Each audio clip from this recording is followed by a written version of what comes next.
I am very happy about it, and I think there's some extra emotion attached to it, given the way we did it. It's a testament to the team's ability to stay in each play and each match, and we have a lot of pretty solid leaders out there on the floor. Our bench is engaged, and they're always giving the team what they need.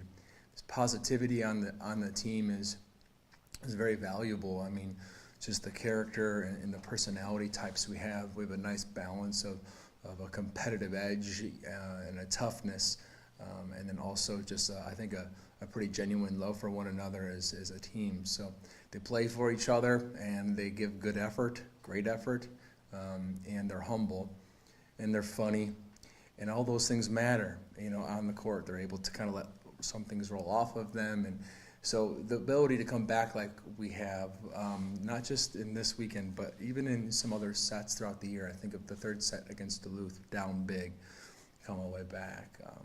It's becoming a pattern, and so yeah, that really paid off for us this weekend. And to be 2-0 after that is just fantastic. Ashland is just a really good team, and Wayne State's a good team too. These are two good teams, and Wayne is picked first in the South. Ashland was first undefeated. Ashland is not an easy place to win, nor is Wayne, and so I think for us to have been able to do that not only is impressive in that regard, but is important in terms of regional and conference standings.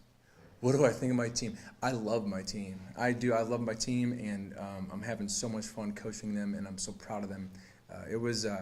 This past weekend was something special.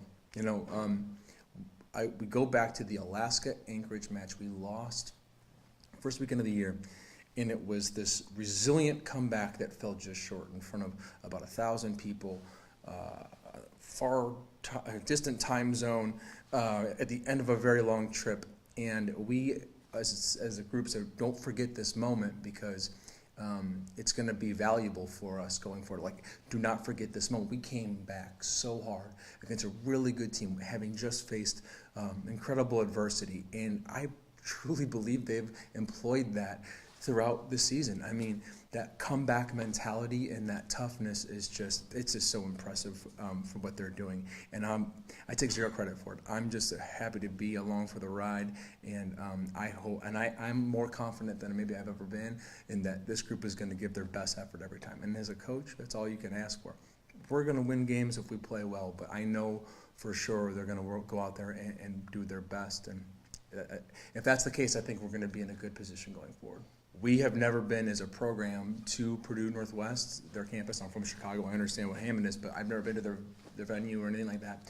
So that will be unique and kind of propose its own challenge. I think they're kind of struggling at the moment, but capable of beating anybody, and so we need to take care of business there.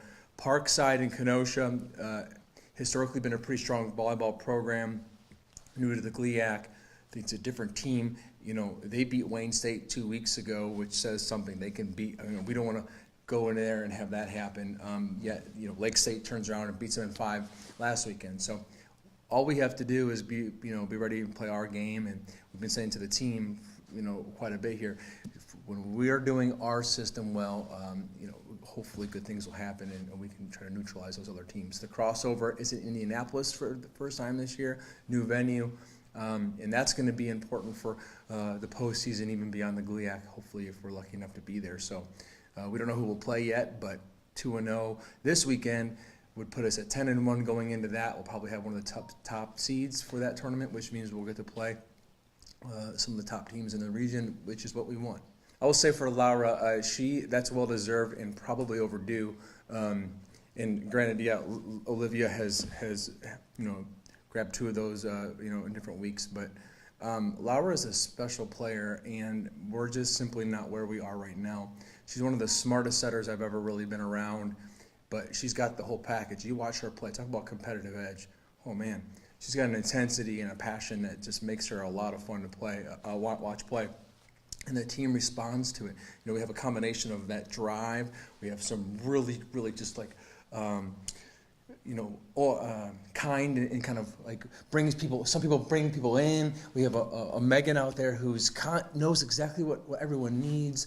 We have Mariah who just kind of shows this joy of playing, and we have some other players who are just like real humble and kind of fly under the radar. But when you see Laura play, she commands the court, and not to mention she's our setter. And without what she is doing, we just are not where we are. It's having the equivalent of having a really good quarterback, and we have one here at Tech for sure. Yeah, it's a challenging environment altogether. It's completely different than anything you're used to during the regular season. It's in a club volleyball facility with lots of courts, real loud.